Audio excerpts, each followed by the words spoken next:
විශේෂයෙන්ම moon Alexander moon කෞතුකාගාරය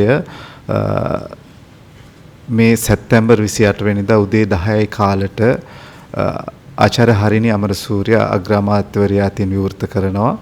එතකොට ඒ Alexander moon කෞතුකාගාරයේ විශේෂත්වය තමයි ඇලෙක්සැන්ඩර් මූන් කියන්නේ ලංකාවේ හිටිය සුවිශේෂී ශාක විද්‍යාඥයෙක් විදිහට අපිට හඳුනා ගන්න පුළුවන්. ඒකට හේතුව තමයි ඔහු විසින් ලංකාවේ ශාක 1127ක් සාහිත්‍ය නාම ලේඛනයක් 1820 වගේ කාලෙදී හදලා තියෙනවා.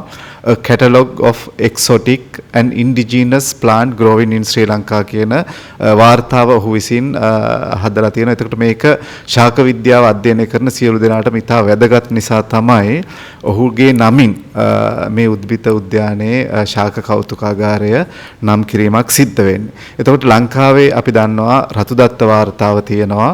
2012 රතුදත්ත වාර්තාව අනුව ලංකාවේ ශාක 1154ක් අඳුරගෙන තියෙනවා. ඒකෙන් ලංකාවට ආවේනික එන්ඩමික් ස්පීසිස් නැත්නම් ලංකාවට ආවේනික ශාක 894ක් වගේ තියෙනවා. එතකොට මේ උද්භිත උද්‍යාන කෞතුකාගාරය තුලින් අපිට දැක ගන්න හැකි වෙන්නේ සමහර ශාක නිදර්ශක. ඒ කියන්නේ පැරණි ශාක නිදර්ශක අපිට මේ උද්භිත උද්‍යානය තුලින් උද්භිත උද්‍යාන කෞතුකාගාරය තුලින් දැක ගන්න හම්බ වෙනවා සහ ඒ සම්බන්ධව දැනුම සමාජගත කරන්න එක අවස්ථාවක් කරගන්න අපිට හැකියාව තියෙනවා.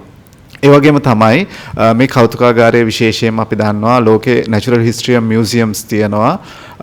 නැත්නම් ස්වභාවික විද්‍යා කෞතුකාගාර. ඒ ස්වභාවික විද්‍යා කෞතුකාගාර වල බොහෝ වෙලාවට සත්ත්ව සහ ශාක කියන දෙපාර්ශවයේම කෞතුක වස්තු නැත්නම් පොසිල්ස් අපිට දැක් ගන්න හැකියාවක් තියෙනවා. හැබැයි මේ කෞතුකාගාරයේ සුවිශේෂී වෙලා තියෙන්නේ ශාක නැත්නම් බොට්නි කියන පැත්තට. එතකොට ඒකේ ඉතිහාසය ඒ වගේම ඉතිහාසයේ ඉඳන් මේ දක්වා ගමන් මාර්ගය ඒ වගේම තමයි ලංකාවේ තියෙන සමහර නිදර්ශක හමු වෙච්ච සහ මේක ආර්ථික භෝග වගාවන් විදිහට යොදාගන්නේ කොහොමද යොදාගත්තේ කොහොමද කියන ඓතිහාසික කරුණු සහිතව තමයි මේ කෞතුකාගාරයේ ප්‍රදර්ශන කටයුතු සිද්ධ වෙන්නේ. එතකොට හැම දවසකම උදේ 9 ඉඳන් සවස් 3 වෙනකන් ජනතාවට මේක විවෘත කරනවා. විශේෂයෙන්ම අර උද්‍යානයට එන එක්කෙනෙකුට ඒ ටිකට් එකෙන් මේ කෞතුකාගාරයත් නොමිලේ නැරඹීමේ හැකියාවක් තියෙනවා. එතකොට ලංකාවේ ශාක පද්ධතිය සම්බන්ධව අපිට පුළුල් දැනුමක් ජනතාව අතරටත් ඒ වගේම මේ මහජනතාව අතරටත් ගෙනියන්න මේක හොඳ අවස්ථාවක් විදිහට අපි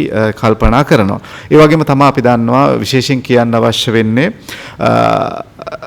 පේරාදෙණිය උද්භිත උද්‍යානය එක නුවර ප්‍රදේශයේ පිහිටලා තියෙනවා. නමුත් අපි සංචාරක කර්මාන්තය වගේ දේවල් ගැන සැලකිලිමත් වෙද්දී අපි දන්නවා ලංකාවේ දේශගුණික කලාප අනුව එක පැතිවලට ආවේනික ශාක කොටස් තියෙනවා. එතකොට ශාක තියෙනවා.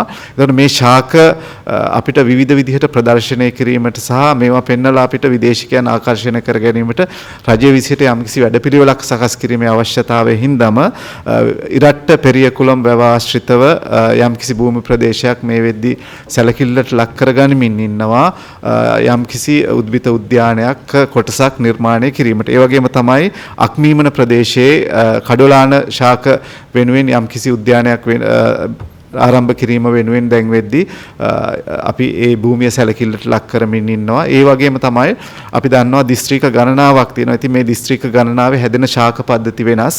ඒ හින්දා මේ විවිධ පැතිවලට අවශ්‍ය දැනුම ලබා දීමේ මධ්‍යස්ථාන හා ශාක සංරක්ෂණය කිරීමේ මධ්‍යස්ථානත් එම දැනුම ලබා දීමේ හා ශාක සංරක්ෂණය කිරීමේ මධ්‍යස්ථාන සංචාරක කර්මාන්තයට ආකර්ෂණය කර ගැනීමත් වෙනුවෙන් විශේෂ වැඩපිළිවෙලක් පරිසර අමාත්‍යාංශය සහ උද්භිත උද්‍යාන දෙපාර්තමේන්තුව එක්ක මේ වෙද්දි සිද්ධ කරගෙන යනවා. ඉතින් අපි හැමදෙනාටම ආරාධනා කරනවා 28 වෙනිදා සැප්තැම්බර් 28 උදේ 10යි අපි කාල වෙද්දි මේ විවෘත කිරීම සිද්ධ කරනවා. ඉතින් එතනින් පස්සේ හැම මහජනතාවට මේ විවෘත වෙනවා. ඉතින් මේ අධ්‍යාපන දැනුම ලබා ගන්න ශාක ගැන ශාක පද්ධතීන් ගැන සහ ලංකාවේ ශාක විශේෂයෙන්ම ලෝකේ ශාක විද්‍යාවට මූලික පදනමක් ගෙන දෙන මේ මූන් කෞතුකාගාරය නැරඹීමට මහජනතාවට අපි එන්න කියලා ආරාධනා කරනවා.